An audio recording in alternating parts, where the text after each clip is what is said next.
जड़ कर्म चेतन बंधकारु कर्म के अवसान का, कह कर स्वरूप यथार्थ जग का जो किया उपकार है, उसके लिए जिन वाणी माँ को वंदना शत बार है, वंदना शत बार है, वंदना शत बार है।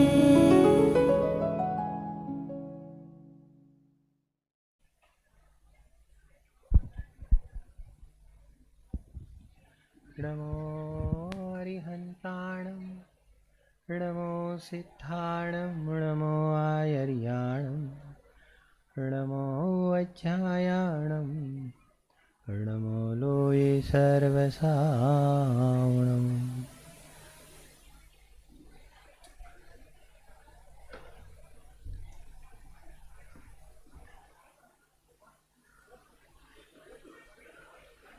तीर्थधाम सिद्ध क्षेत्र की मंगल धरा पर एक साथ दो प्रसंग यहाँ पर उपस्थित हुए हैं। इसमें एक तो है पंच तीन, ठीक है, मुझे दो बताना है। क्यों दो बताना है वो भी हम बताते हैं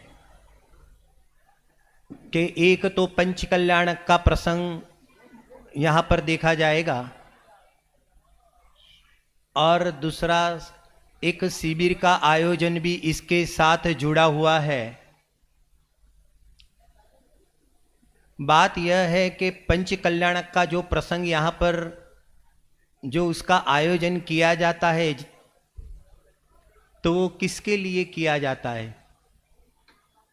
तो अगर सादी सरल भाषा में बात की जावे तो यहाँ पर कहते हैं कि एक जिनेंद्र भगवान को स्थापित करने के लिए, उनकी प्रतिमा को स्थापित करने के लिए ये पंच कल्याण का प्रसंग यहाँ पर मनाया जाता है। मेरा प्रश्न है, तो शिविर किसके लिए मनाई जाती है? शिविर किसके लिए है? तो क्या भाई, शिविर अपनी पर्याय के अंदर अपने भगवान आत्मा को स्थापित करने के लिए मनाई जाती है। अभी जरा समझना है, हम आज ही अपने जो ये इस प्रकार शिविर के आयोजन में भी जो एक हमें यहाँ पर एक टॉपिक दिया गया है, सिलेक्ट किया गया है, जरा उसके साथ क्या रिलेशन है जरा समझना।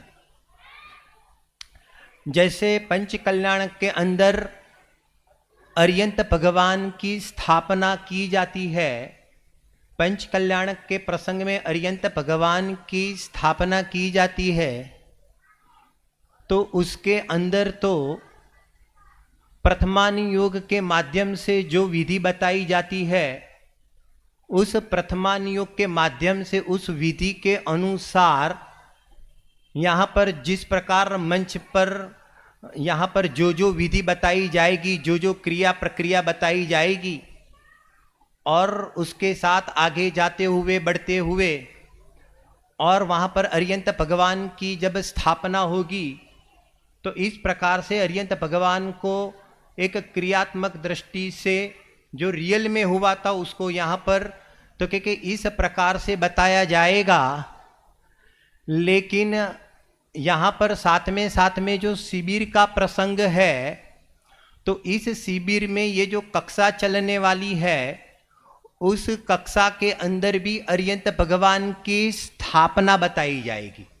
लेकिन वो जो पंच कल्याण के माध्यम से जो अर्यंत भगवान की जो स्थापना बताई जाएगी, वो प्रथमान योग के आधार से बताई जाएगी, और शाम की जो कक्षा चलेगी उसमें अर्यंत भगवान की जो स्थापना बताई जाएगी वो करणानि योग की कक्षा से बताई जाएगी।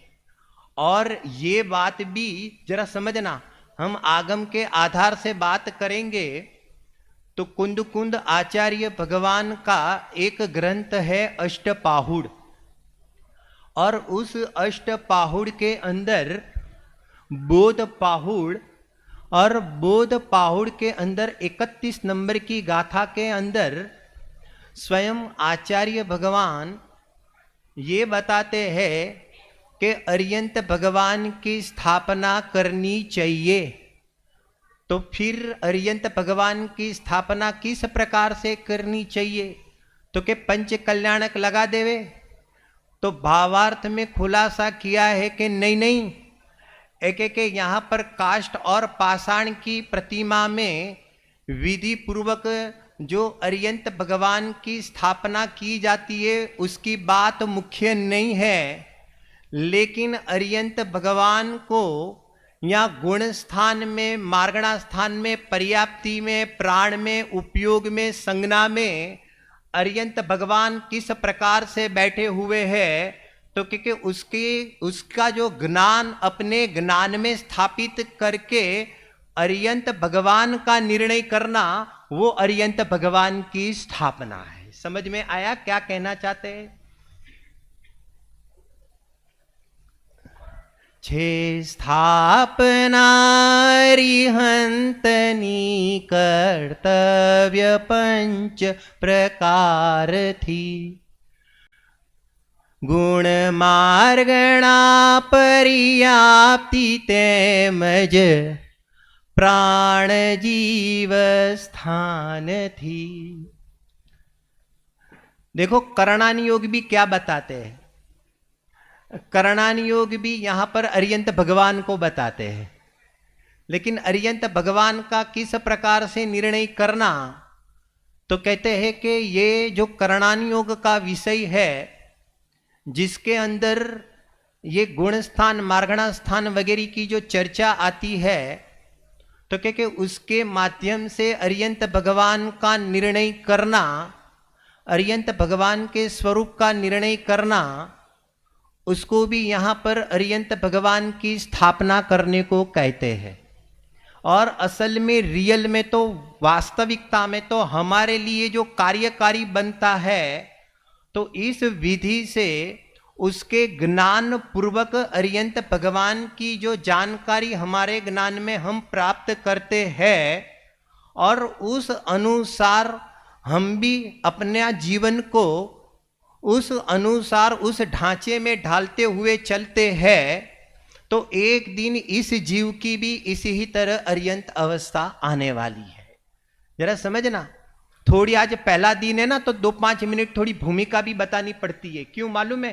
क्योंकि विषय करणान योग का है, और वो भी जाहिर में। गजब की बात तो ये है, और इतनी उपस्थित संख्या के अंदर करणान योग का विषय लेना, लेकिन पहले से ही बताया है कि अत्यंत सरल अत्यंत सबको समझ में आवे इस विधि से विषय चलेगा, किसी को भी हार्ड बिल्कुल नहीं पड़ेगा, और बहुत सारी जिज्ञासाएं उत्पन्न होकर हम एक स्वरूप निष्कर्ष के रूप में भी पहुंचेंगे। मुझे तो ये बताना है कि हम शिखर जी में बैठे हैं, ये जो विषय आया हुआ है, जरा 2 मिनट शांति से जरा समझना यहां पर। तो कहते कि जब यहां पर हम समझते, हम सबको पता है कि यहां पर जब लिपिबद्ध ग्रंथ हुआ सबसे पहला, तो वो कौन सा ग्रंथ हुआ था? तो कि षटखंडागम हुआ था। तो षटखंडागम ग्रंथ जब लिपिबद्ध हुआ, आचार्य भगवान पुष्पदंत और भूतबली मुनिराज के माध्यम से, तो उस षटखंडागम में जो विषय वस्तु आई है, उसका जो ज्ञान आचार्य पुष्पदंत स्वामी और आचार्य भूतबली स्वामी ने कहां पर और किसके द्वारा प्राप्त किया था?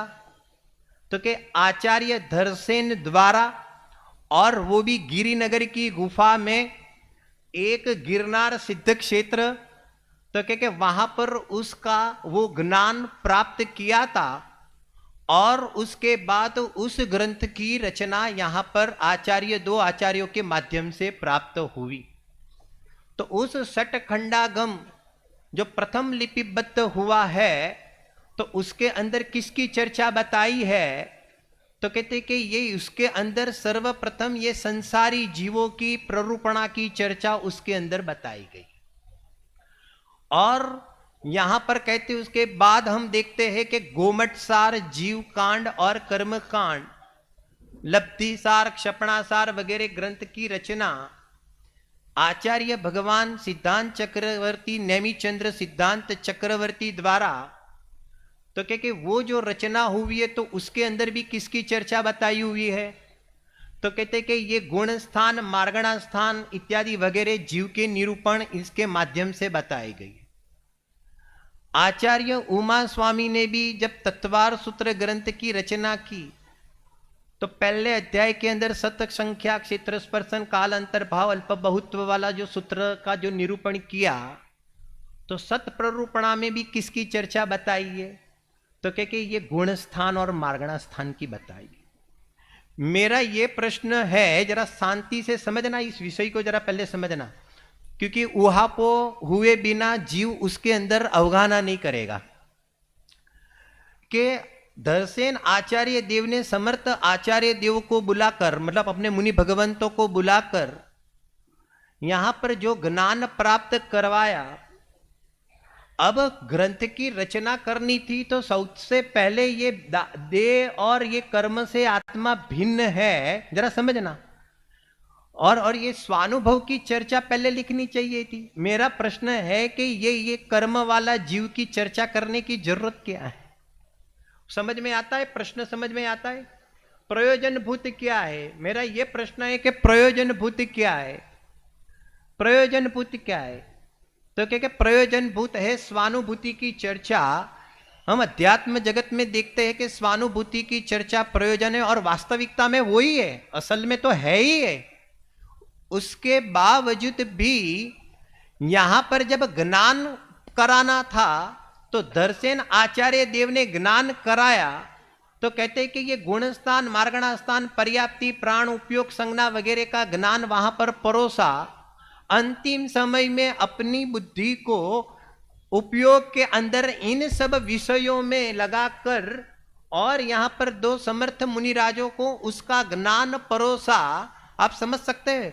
और वो दो मुनिराजों ने भी सबसे पहले ये लिपिबद्ध किया। तो ये करणानियोग का विषय क्यों किया? बात तो ये चल रही है ना, किया वो तो सबको पता है, लेकिन क्यों किया? तो जरा समझना भाई, करणानियोग में जो भी विषय वस्तु आई हुई है वो केवली गम्य है। आत्मा के अनुभव की जो बात है वो तो स्वयं समर्थ मुनि भगवंत थे, वो तो छठे सातवें गुण स्थान में झूलने वाले मुनिराज थे। अरे स्वानुभव का तो रसास्वादन वो तो ले ही रहे थे, लेकिन उनको उस वक्त ख्याल में आया कि ये पंचम काल के अंदर ये ज्ञान की हानि होती जाती है, जगत के जीवों की हास होता जाता है, क्षयोपशम घटता जाता है, और ये जो धारणा में रहने वाली सारी बातें जो सर्वज्ञ भगवान ने बताई है और परंपरा से ये आचार्यों के माध्यम से हमें प्राप्त हुई है, तो क्या अगर उसको लिपिबद्ध करके सुरक्षित नहीं कर दिया जाए तो बोलो ये जल में और वनस्पति में जीव है वो कौन बताता है? बोलो कौन बताता है? तो क्या ये मार्गणा बताता है। बोलो हम पंचम काल के जीव है, बोलो कोई मन पर्याय ज्ञानी मुनिराज भी होते हैं जो दूसरों के मन में विचार जो होता है रूपी पदार्थ का उसको भी जान लेता है। बोलो ऐसी बातें भी कौन बताएगा? तो क्या ये मार्गणा स्थान बताएगा। जरा बराबर समझना कहने का मतलब, जरा समझने। अरे हमने हॉस्पिटल में तो जगत के जीवों को मरते हुए देखा, लेकिन अब तो ठीक से जन्म भी नहीं हुआ और यहां पर अपर्याप्त अवस्था में देह छोड़ना हुआ। तो क्या ये बात प्रत्यक्ष रूप में कौन जानते हैं? तो क्या ये बात प्रत्यक्ष रूप में सर्वज्ञ भगवान जानते हैं। तो बोलो ऐसे वैराग्य उत्पन्न कराने वाली बात भी बोलो ये कौन बताता है? तो क्या अत्यंत वैराग्य उत्पन्न कराने वाली बात भी यहां पर कहते हैं कि ये मार्गणा बताती है। जरा समझना, इसका वेटेज समझे हम। इसको हमने क्या किया है कि करणानियोग के विषय को सिर्फ ज्ञान का विषय है, सिर्फ ज्ञान का विषय है, इस प्रकार से हम लाइटली लेते हैं। करणानियों का विषय है, सिर्फ ज्ञान का विषय नहीं है, लेकिन परिणाम बनाने का, विशुद्धि बनाने का विषय है, वैराग्य उत्पन्न कराने का विषय है। अरे मोक्ष मार्ग के अंदर क्रम आता है, अरे जीव मिथ्या दृष्टि है, मिथ्या मान्यता वाला है, ऐसा भी कौन बताएगा? तो क्योंकि ये मार्गणा स्थान बताता है, और मिथ्यात्व का अभाव करके सम्यक्त्व की प्राप्ति होती है, तो वो भी कौन बताएगा? तो क्योंकि ये मार्गणा बताएगी। और आगे चल के केवल ज्ञान की प्राप्ति होती है। जगत के अंदर ऐसे भी जीव होते हैं जो 3 काल 3 लोक को जानते हैं, तो क्योंकि वो केवल ज्ञान का स्वरूप भी कौन बताएगा? तो बोलो जीव केवली है, वो कौन बताएगा? तो क्योंकि ये भी मार्गणा बताएगी। अरे ये अर्यंत अवस्था भी कौन बताएंगे? हम लास्ट लेक्चर में हम आपको पूछेंगे, आपको जवाब देना है, बराबर समझना। पहले पूरा प्रकरण चलेगा 5 दिन, और फिर बताएंगे अष्टपाहुड़ के माध्यम से। ये अर्यंत भगवान का स्वरूप और सिद्ध भगवान का स्वरूप भी बोलो कौन बताएगा? तो क्योंकि ये मार्गणा बताएगा। बहुत सारी बातें, बहुत सारे विषय है उसके अंदर।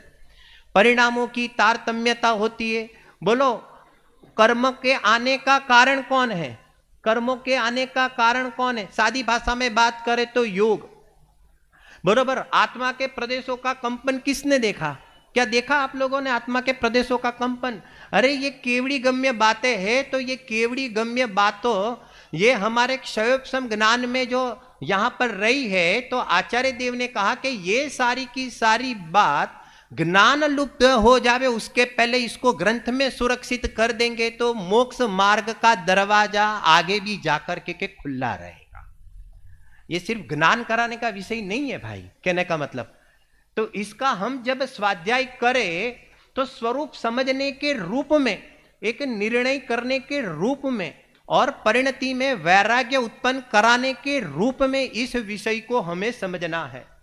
विषय हमारी मार्गणा चलेगी, बहुत ही सरल रूप से चलेगी। कोई कैलकुलेशन वाली कोई भी बात यहां पर टच नहीं होगी।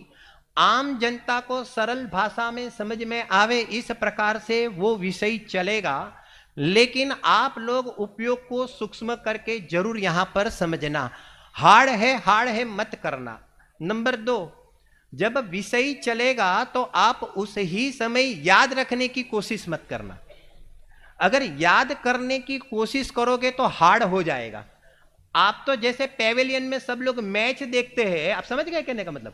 तो जिस प्रकार से पैवेलियन में बैठकर मैच देखी जाती है और अपने परिणाम वो लोग बनाते हैं, ठीक इसी तरह से जिनवाणी का यहां पर जो अध्ययन होगा मार्गणा का, तो आपको सरल भाषा के अंदर आपको सुनना है, और फिर चिंतन में विचार के अंदर लेकर, और फिर अपने अपने रूम में उसकी चर्चा करनी है, बराबर है। कोई भी प्रश्न होगा तो लिखित रूप से देना, बराबर है कि नहीं? तो उसका खुलासा बाद में करेंगे, लेकिन लिखित रूप से इसलिए कहता हूं क्योंकि विषय इस प्रकार का बड़ा है। अगर कोई एक प्रश्न भी छेड़ दिया जाएगा तो फिर समय निकल जाएगा। ठीक है, हम शुरू करते हैं। चलो, सबसे पहले यहां पर हमने कहा कि जीव की 20 प्रकार से विरूपणा यहां पर करणानियोग के विषयों में बताई गई है।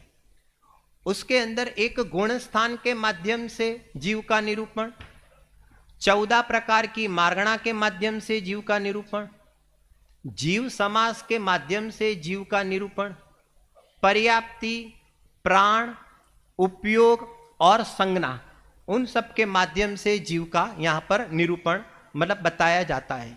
उसमें से हमने सेलेक्ट किया है मार्गणा। अभी देखना जरा, मार्गणा जो स्वरूप बताया है मार्गणा स्थान का, साथ में हम थोड़ी थोड़ी चर्चा उन मार्गणा स्थानों के अंदर जो भेद होंगे, तो वो भेद भी कौन से गुण स्थान में कौन सा भेद नष्ट होगा, साथ में वो भी बताएंगे। इसका कारण क्या है कि इस प्रकार से मार्गणाओं में अंत में फिर क्या रह जाता है और जीव के पुरुषार्थ के माध्यम से क्या क्या निकल जाता है, तो साथ में इसकी चर्चा भी हम देखते जाएंगे। तो यहां पर क्या होगा, तो थोड़ा सा रोचकता बने रहेगा, पुरुषार्थ जगाने की प्रेरणा भी हमें मिलेगी। ठीक है, चलो किस प्रकार से समझना हम देखते हैं। तो सबसे पहले मार्गणा का अर्थ क्या हो जाता है? खोज। सादी भाषा में क्या? एक खोज। किसकी खोज करना? किसकी खोज करना? समझना, जीव रूपी है क्या अरूपी है? जीव अरूपी है, हमें दिखाई देता नहीं है, मतलब कि ये चक्षु इंद्री के माध्यम से हमें जीव नहीं दिखाई देगा। जो सिद्ध भगवान है वो तो कर्म से शरीर से रहित होकर सिद्धालय में विराजमान है, तो वो भी हमें दिखता नहीं है। अब यहां पर कहते हैं कि मुझे मेरी आत्मा को जानना हो तो स्वानुभव से तो मैं जान लूं, लेकिन अन्य की आत्मा को मुझे अगर जानना है तो फिर मैं कैसे जानूंगा?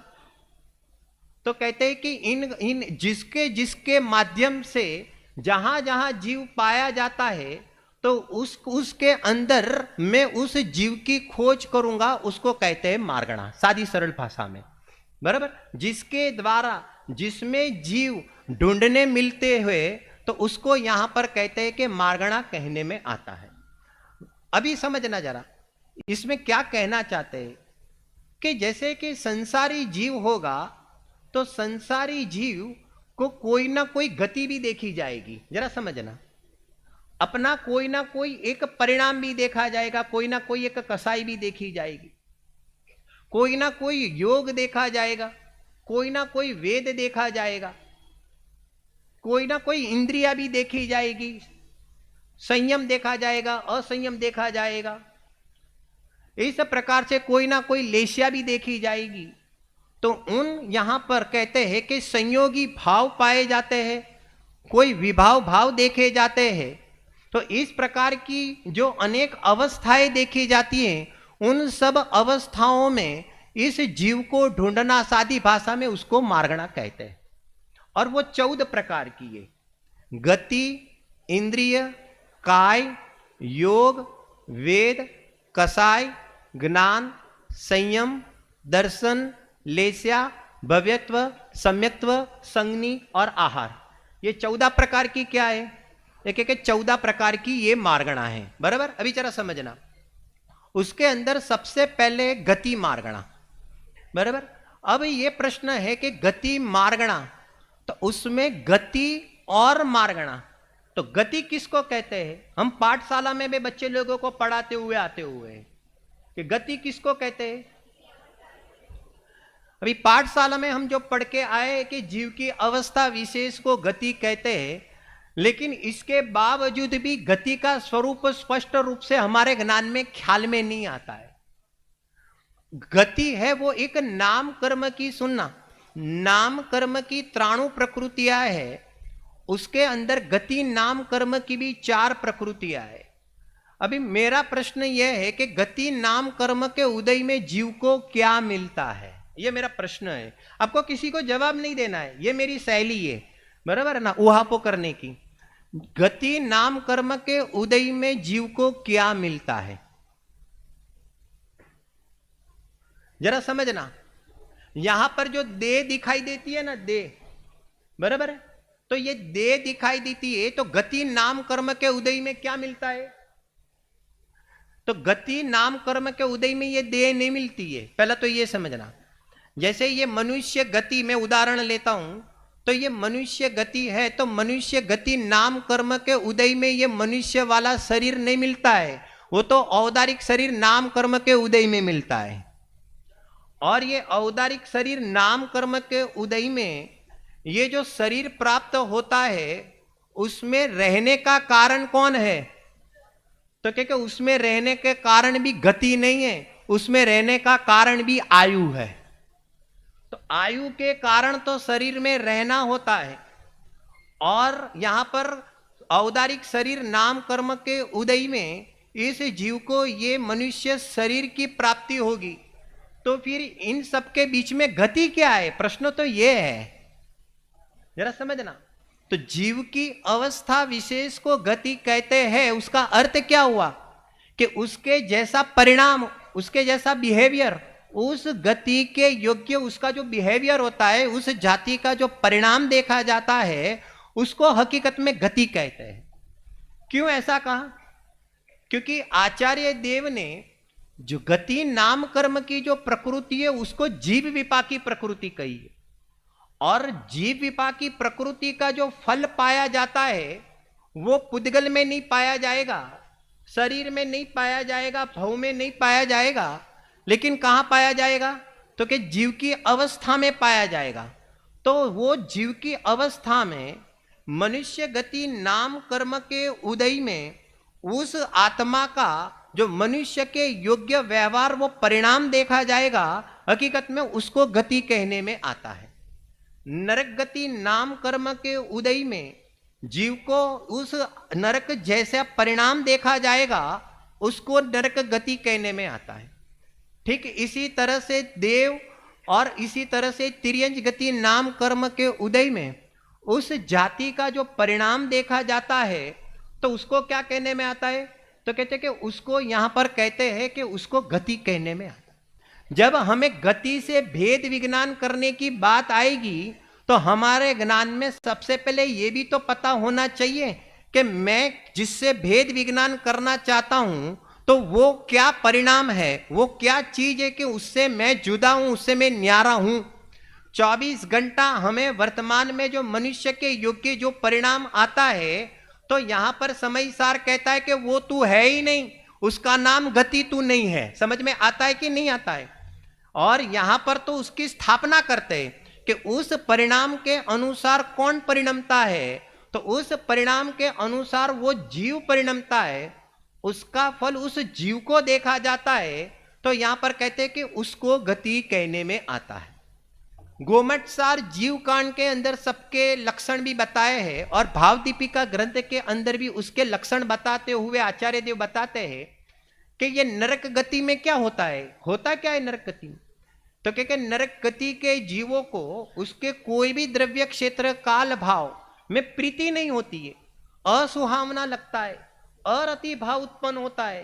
तो ऐसी जात का जो परिणाम है, तो उसको ही नरक गति के परिणाम कहने में आता है। बहुत सारा विस्तार है, शॉर्ट में बताते हैं और आगे बढ़ते हैं हम। यहां पर कहते हैं कि ये तिर्यंच गति में क्या होता है कि मायाचारी के परिणाम, ये तिर्यंच के परिणाम, आड़े का परिणाम, आड़ा मतलब समझ गए, मायाचारी का तिरछा परिणाम, बराबर है। पूज्य गुरुदेव श्री तो फरमाते थे एक आड़ा परिणाम करे छे એટલે आड़ा शरीर મળ્યા છે।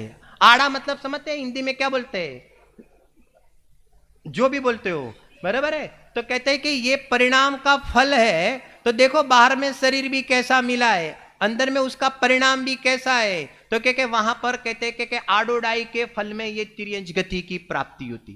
जब ये विषय चलता हो तो उस भाव के साथ अपना मूल्यांकन भी करना, यहां पर अपने को भी टटोलना है और इस प्रकार से चलना है। अभी आगे चलते, इस प्रकार से यहां मनुष्य गति के योग्य परिणाम, तो मनुष्य गति के योग्य परिणाम क्या होगा?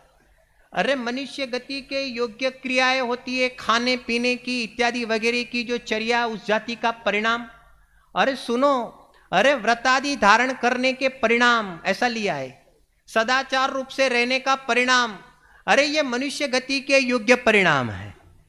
आप समझो, सावधानी से हे उपादेय का ज्ञान करना, बराबर, विशेष रूप से दृढ़ता धारण करना, क्या ग्रहण करने लायक है, क्या छोड़ने लायक है, उस प्रकार का सदविचार करना, ये मनुष्य गति के योग्य परिणाम है।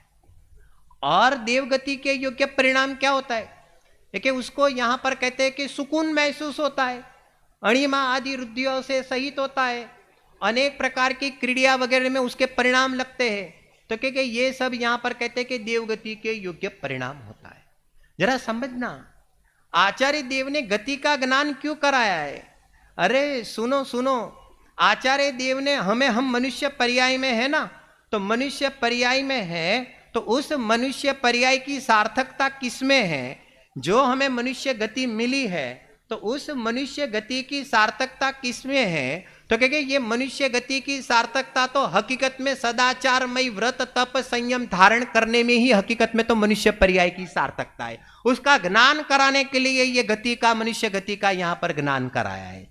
जरा समझना क्या कहना चाहते हैं। कहने का मतलब ये भोग के परिणाम जो उत्पन्न होते हैं ना, हालांकि मनुष्य गति के जीव को भी भोग के परिणाम उत्पन्न होते, तो यहां पर उस समय आचार्य भगवान कहते हैं, अरे तू मार्गणा में जाकर तू गति मार्गणा की फाइल को क्लिक करना, और उस गति मार्गणा की फाइल को क्लिक करके तू तिर्यंच गति के फाइल में जाना, और वहां पर तू देखना कि भोग के परिणाम तो वो भी कर लेता है, और तू मनुष्य गति का जीव यहां पर आकर तू इसके अंदर आसक्ति भाव का सेवन करता है। अरे भैया ऐसा मत कर, मनुष्य तो मनुष्य ही रहता है, तिर्यंच तो तिर्यंच रहता है। समझ में आया क्या कहना, किस प्रकार से हम विचार करें। और यहां पर कहते हैं कि अत्यंत संक्लेश परिणाम मनुष्य गति में हो जावे, तब स्वयं यहां पर नेमी चित्तांत चक्रवर्ती कहते हैं कि तू नरक गति का क्लिक करना, इसकी फाइल तू खोल के देखना। अरे वहां पर नरक के नारकी भी झगड़ रहे और तू मनुष्य होकर भी तू यहां पर झगड़ रहा है। अरे भाई साहब, नरक गति को नरक गति के योग्य रहने देना और मनुष्य गति को मनुष्य गति के योग्य रहने देना, ये ज्ञान करने का परिणाम। समझ में आया? क्योंकि उतरता काल है अनेक प्रकार के परिणामों में, दिन में दिन यहां पर कहते हैं कि कितना भी ज्ञान कर लेने के बावजूद भी हमारे परिणामों में जब संक्लेशता आती है, तब मैं ये परिणामों से जुदा हूं, मैं ये परिणामों से भिन्न हूं, तब वो दवा जल्दी असर नहीं करती है भाई, जरा समझना। और तब क्यों? क्योंकि यहां पर कसाई हावी हो जाती है और उपयोग कसाई में उपयुक्त तो हो जाता है। और उस समय यहां पर कहता है कि तेरा पास भेद विज्ञान का ज्ञान होगा, उस कसायों से मुझे भेद विज्ञान करना है ऐसा ज्ञान तो होगा, लेकिन कसाई इतनी हावी होगी कि वो तेरा ज्ञान यहां पर काम नहीं करेगा। तब जाकर आचार्य देव कहते हैं कि तुझे स्वतः में दूसरा भी हथियार देते हैं। जैसे एक हथियार द्रव्यानुयोग का दिया, ऐसा दूसरा हथियार तुझे करणानुयोग का भी देते हैं। और उस करणानुयोग के स्वाध्याय के माध्यम से अंदर में उत्पन्न होने वाली ये जो कसाई है, उन कसाई भाव को तू तोड़ देना।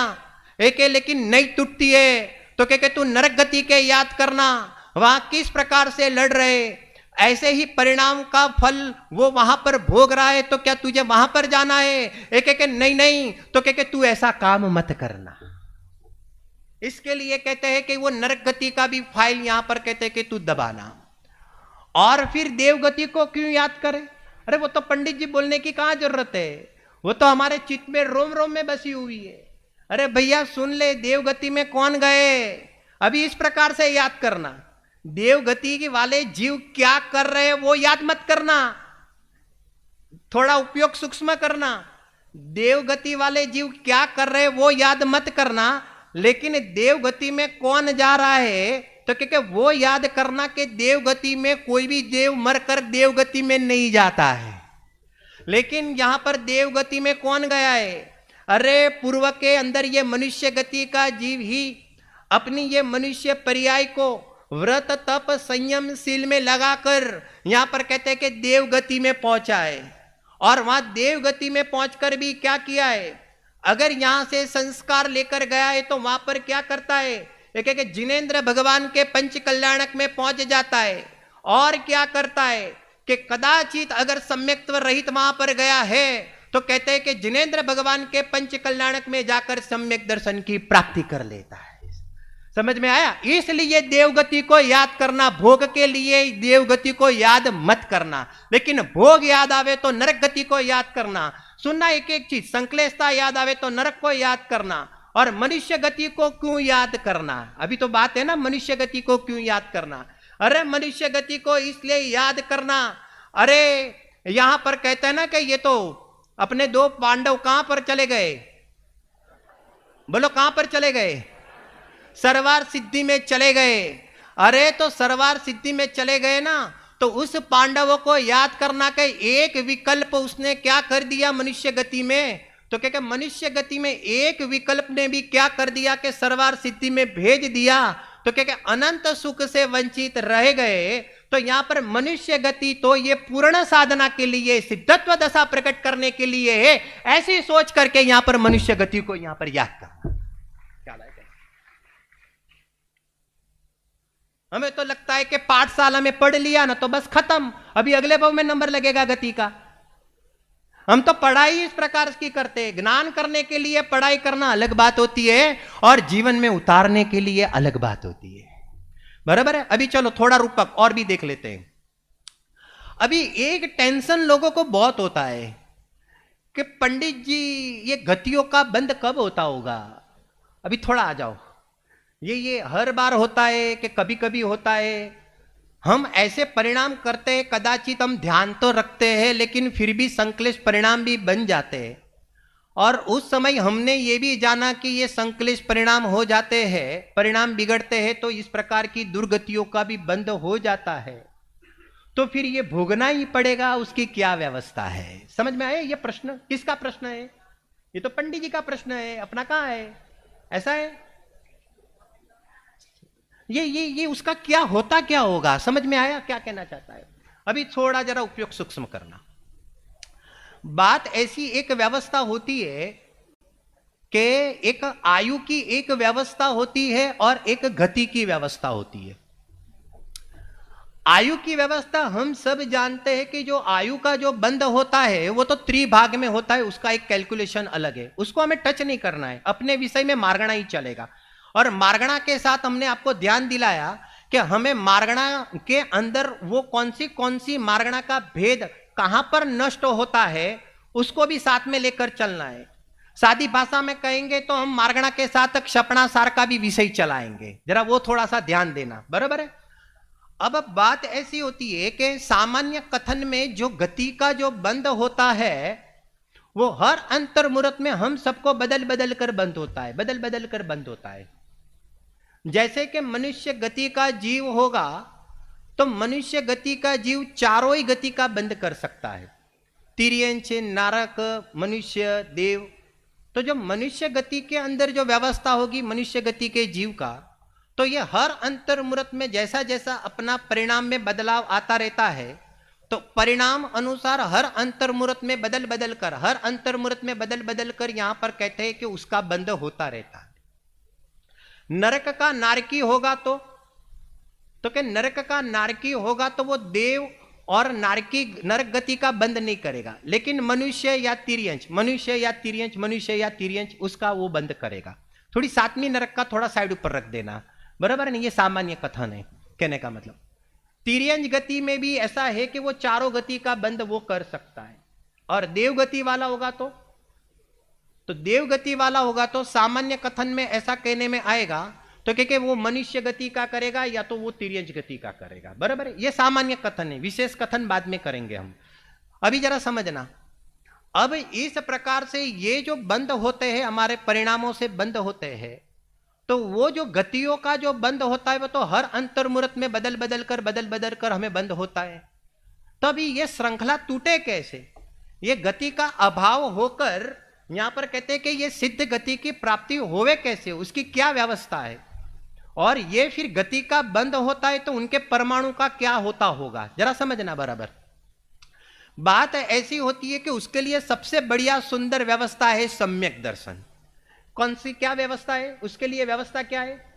तो कि सबसे बढ़िया व्यवस्था है सम्यक दर्शन। अभी देखना, सम्यक दर्शन का रोल समझना। गति का स्वरूप समझते हैं, उसके अंदर सम्यक दर्शन का क्या रोल है? हमें सब गतियों का अभाव करने के लिए हकीकत में किसकी स्थापना करनी पड़ेगी? एक एक अपने परिणामों में यहां पर पर्याय में सम्यक दर्शन प्रकट करना पड़ेगा, बराबर है? अभी सुनना, उदाहरण लेते हैं तो जल्दी आपको समझ में आ जाएगा। राजा श्रेणिक का जो जीव था, राजा श्रेणिक का, तो जब तक उसको सम्यक दर्शन की प्राप्ति नहीं हुई थी तो वो मनुष्य गति में था, तो उसको चारों गति का यहां पर कहते हैं कि बदल बदल कर अपने परिणाम अनुसार उसको बंद होता रहता था, ठीक है, बराबर है? अब वो राजा श्रेणिक ने जब मुनिराज ऊपर उपसर्ग किया तब उसको नरक आयु का बंद हुआ, तो साथ में उसको कौन सी गति का बंद हुआ? नियम है, तो जो आयु का बंद होगा तो साथ में वो गति का भी उसको बंद होगा। तो यहां पर नरक गति का उसको बंद हो गया। अब राजा श्रेणिक को उसी भव में सम्यक दर्शन की प्राप्ति हुई। अब राजा श्रेणिक को सम्यक दर्शन की प्राप्ति हुई तो अब कौन सी गति का वो बंद करेगा?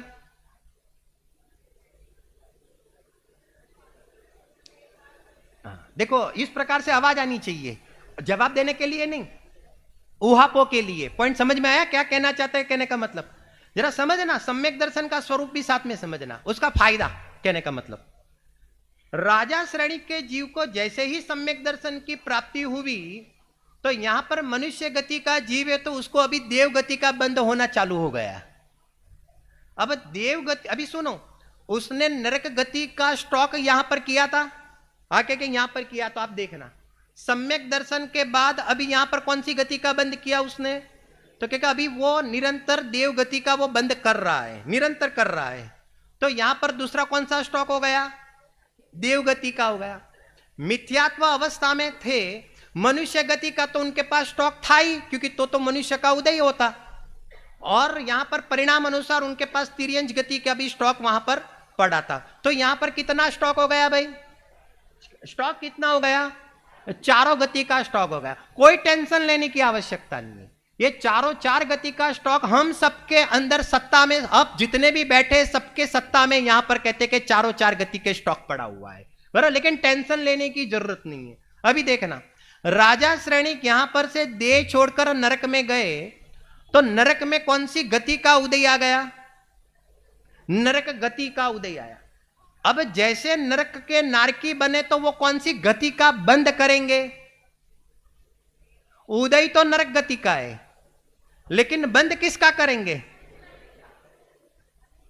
मनुष्य गति का बंद करेंगे। क्यों, क्योंकि पर्याय बदल गई। नरक में गए तो नरक वाला नारकी किसका बंद करेगा, अभी मनुष्य में थे तो देव गति का बंद करता था, लेकिन नरक में गए तो किसका बंद करेंगे, बराबर, तो मनुष्य गति का बंद करो।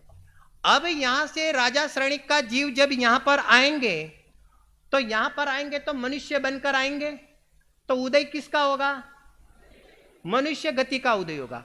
मेरा प्रश्न है कि उसी भव में वो मोक्ष जाने वाले हैं, बराबर है, ठीक है, उसी भव में मोक्ष जाने वाले हैं। तो मेरा प्रश्न यह है कि वो अब गति का बंद करेंगे कि नहीं करेंगे। आप समझ में आया, अभी देव आयु का बंद तो नहीं करेंगे, आप समझ में आया, तो वो देव आयु का तो बंद नहीं होगा, क्योंकि वो ही भव में मोक्ष जाने वाले। तो अब देव गति का वो बंद करेंगे कि नहीं करेंगे। इसलिए नेमिचंद्र सिद्धांत चक्रवर्ती की जरूरत यहां पर, आप समझ गए कहने का मतलब, बराबर है कि नहीं। अभी सुनो, देव गति का बंद करते रहेंगे, कब तक करते रहेंगे, एक 8वें गुण स्थान तक करते रहेंगे, क्योंकि देव गति की जो बंद विच्छुत्ति होती है वो 8वें गुण स्थान में होती है।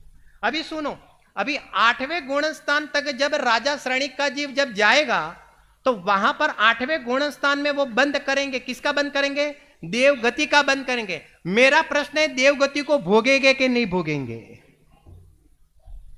ये तो फोगट गया, नहीं भोगेंगे तो फोगट गया, बनिया तो ऐसा सोचेगा ना, फोगट गया, ये फोगट गया, ये फोगट गया कि सुनो सुनो, अरे भाई क्या फायदा हुआ कि 8वें गुण स्थान में गए, थोड़ा 2 मिनट में खत्म करते, 1 मिनट में 8वें गुण स्थान तक क्या हुआ, तो सुनो, यहां पर 8वें गुण स्थान में अंतिम देव गति का बंद किया। जरा समझना, मेरा प्रश्न है, उसके स्टॉक में कितनी गति पड़ी हुई है, उनके स्टॉक में कितनी गति पड़ी हुई है। राजा श्रेणिक की बात कर रहा हूं, जो भव में वो अब मोक्ष में जाने वाले हैं वो, अरे चारों गति के अभी तक पड़े हैं 8वें में भी, और जब 9वें गुण स्थान में जाएंगे तब नरक गति और तिर्यंज गति वो जो सत्ता में पड़ी थी ना, पहले बांधी थी, तो वो 9वें गुण स्थान के अंदर उसका सत्व विच्छुत्ति होता है, सत्व का नष्ट वहां पर जाकर होता है। 9वें गुण स्थान के 9 भाग होते हैं, उसके पहले भाग के अंदर ये नरक गति और ये तिर्यंज गति वहां पर जाकर नष्ट होती है। तो किस प्रकार से नष्ट होती है, वो मनुष्य गति के अंदर ट्रांसफर होकर नष्ट होती है। और अब समझे कहने का मतलब, और ये जो देव गति है ना, उसका सत्व कहां पर नष्ट होता है, तो देव गति का जो सत्व नष्ट होगा वो 14वें गुण स्थान का जो द्विचरम समय होगा, तो क्या वहां पर जाकर के वो देव गति का सत्व नष्ट होता है। और ये जो मनुष्य गति का जो सत्व है वो कहां पर नष्ट होगा, तो क्या वो 14वें गुण स्थान के अंत में क्या हो जाएगा, तो क्या ये मनुष्य गति का सत्व कहां होगा, तो क्या इस प्रकार से नष्ट होगा। और फिर क्या होगा, तो क्या और अब कुछ करने की जरूरत नहीं रहेगी। क्यों जरूरत नहीं रहेगी, क्योंकि अब कोई भी प्रकार का स्टॉक रहता नहीं है, तो वो राजा श्रेणिक का जीव सिद्ध दशा में विराजमान हो जाएगा। ये सम्यक दर्शन, एक सम्यक दर्शन क्या करता है, तो एक सम्यक दर्शन पूरे संसार को हिला लेता है। एक कसाई क्या करती है, एक कसाई संसार में रुलाती है, तो एक सम्यक दर्शन पूरे संसार को उखाड़ के फेंक देता है। तो ऐसा सम्यक दर्शन यहां पर जब प्रकट होता है, तो ये मार्गणाओं में कैसी कैसी उथल पाथल होती है, उसकी विशेष चर्चा हम कल करेंगे।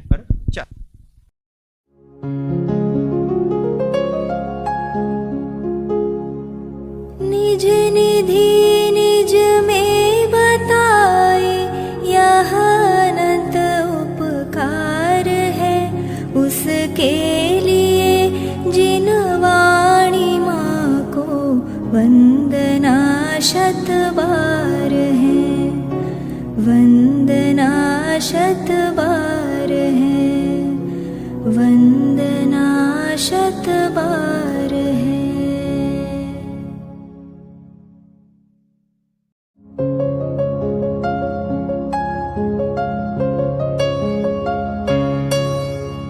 हे जिन वाणी भारती तो ही जपो दिन रैन, जो तेरी शरणा गहे सो पावे सुख चैन। जा वाणी के ज्ञान ते सूझे लोकालोक, सो वाणी मस्तक नवो सदा देत हो ढोक, सदा देत